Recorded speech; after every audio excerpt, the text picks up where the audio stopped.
Hey everyone, Anthony Fantano here, the internet's chewiest music nerd and the best teeth in the game. Haven't hit you guys with that one in a while. Hope you're doing well. Let's do a little bit of a letter from a fan here. Good question that I got from Daniel. Let me slide myself over. No. I'll be back. All right, Daniel writes, "Hey Anthony, I had a topic come into my head while trying to sleep. Man, this dude got up at 3 a.m. trying to sleep. Wrote me this email. He thought, you know what I should do? Instead of sleeping, I'll write Anthony Fantano an email. I thought it would make an interesting letter from a fan video. Well, apparently you were right, since now I'm doing this video.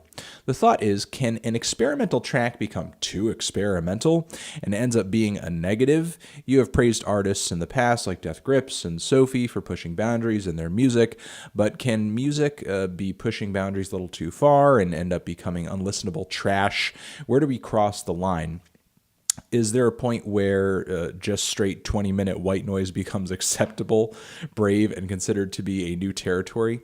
I'd love to know what you think about this. Thank you for reading through this all." Oh, no problem, Daniel. It wasn't that long of a letter, so it was pretty easy. I do praise artists like Death Grips and Sophie for being experimental, but let's not lie to ourselves here. There are some very tried and true traditional elements of popular music songwriting, especially within Sophie's latest material, like that new single that just came out. And same with Death Grips too. You know, you have verses, you have choruses, you have chord progressions, you have a lead singer. Listen, there are other elements of production and mixing and song structure that go into their tracks that can be widely applied to even top 40 songs. So it's not like the things that they're doing in their music are so alien that and so experimental that they're sort of above the fray or beyond comprehension. And this is something that I have praised with a lot of artists before. I think being experimental and sort of pushing boundaries in a way where you actually gain an audience doing so requires a little bit of restraint. You can make experimental music to the point where you literally are experimenting and maybe even improvising and nothing is planned. You don't really know where it's going. You're just kind of completely throwing caution to the wind, letting the chips fall where they may, just exploring random sounds and melodies and just kind of seeing where it goes and where it's taking you. And that's totally fair. There's a lot of cool improvisational music out there. There's a lot of cool noise music out there that explores that sort of thing. But I love it when an artist can basically stick to more traditional elements of popular music or more, I guess I want to say more widely used or widely accessible ideas within popular music or whatever the genre it is that they're functioning within, but then sort of warp those into something entirely different or bring in some new ideas, bring in some new elements to kind of make it a little refreshing or make it interesting or kind of just revamp it. And that's what I think, some of the best classic albums have done over the years. Now, sure, you can get so experimental that your track isn't really that accessible or isn't really that enjoyable to the average person. And I wouldn't necessarily say at that point, has it become trash?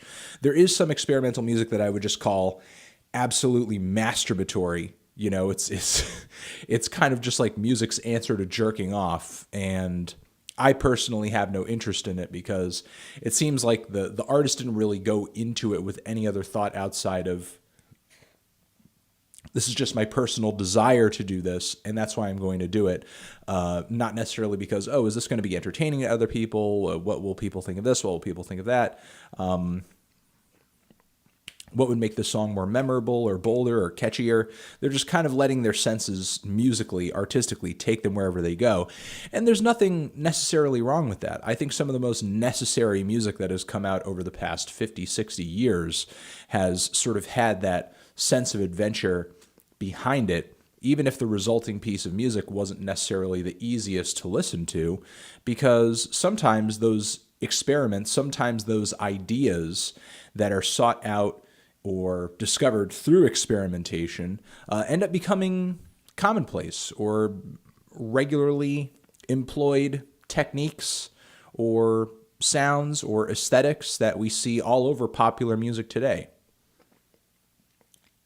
How many styles of electronic music that seemingly came out of nowhere in the 90s are kind of copied and rehashed again and again and again in the EDM era? How many weird, experimental, dark, southern rap artists were doing their thing in the 90s, only for these sounds to be completely revamped and repurposed once again in the SoundCloud era? Look at a record like Lou Reed's Metal Machine music, which, I mean, you could even take it back to the Velvet Underground days, like White Light, White Heat. Like how much weird, crazy, noisy, insane, off-the-wall ideas have come out of Lou Reed and the Velvet Underground that in their time were not completely understood, were not completely appreciated, but then 10, 15 years down the road, people are looking at those records again like, wow, that was like, really cutting edge. And now, as a result of this experimentation that was a little above everybody's heads at the time, everybody is sort of doing this shit now. So while just unbridled experimentation can lead to some music that I may find a little boring, I still think experimentation is totally, totally, totally necessary, because sometimes those ideas, they just end up coming back around, not only in terms of enjoyment and people finally get them, but sometimes those ideas end up getting brought into a more popular record or a more accessible record down the road, or maybe that same artist that did that experimental idea hones that sound and comes through with something a little bit better down the road. The point being that experimentation is what keeps music fresh. It's what keeps music interesting. It's what keeps music progressing. It's what keeps music from stagnating. Because if nobody was experimenting, if nobody was trying anything new, then you'd have nothing new. And that's pretty much all I have to say about that, I think. Thank you for watching this video. Over here next to my head is another video that you can watch, or you can click on the link to subscribe to the channel. I'll see you guys in the next one. I love you. Forever.